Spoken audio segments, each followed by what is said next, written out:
hortamaanta ka xanaajiyay Marwan marka telefoonka kala loo xanaaqsanade حافظ اسكو يرى عن قلبي وحوين مجران aaba mise hooyo ما يجي مسكو يرى عن kulli maxaa xilli hore soo yimid lagu qabsaday Soomaha sida hablaha yarun boodi doonay inaan fiid ka soo yido wuu ka saxsan yahay aaba Marwan habeen kasta xilli dambe soo yeetaa xilli hore iska soo macaan adiga canaantii mid kale igu dartay Soomaa anaaniga ma qalbi adiga koona xayaa saabaneelka badan ma wanaagsan iska daa okay waska yareynaya qalbi laakiin hooyo aaba gormad soo baraysa Marwan markastay soo barban kula imana bartid waa ballan maalin baa ku baraya insha Allah maalin kasta intaad ugu tiraha Marwan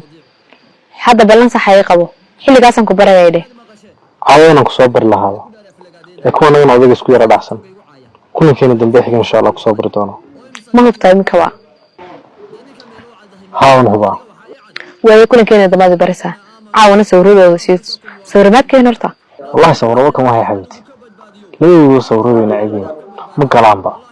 waan jeclaa soo dhageysto wayna siyaarko laakiin dib male kulanka damaan arki doona insha Allah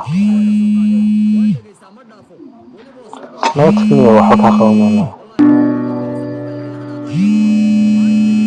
ويا قلبي ومثل ما العيب من قلبي قلب نفتي قصة ترى إلا ما أنت امسك قول يا قلبي الله بما أنت قاطو شو لا تندور بي يقول لي أنا قدر يقدر معان بس كده يس قلبي أنا أقدر الله مركها عليه ليه ما حبيبي وحامك اللي هينو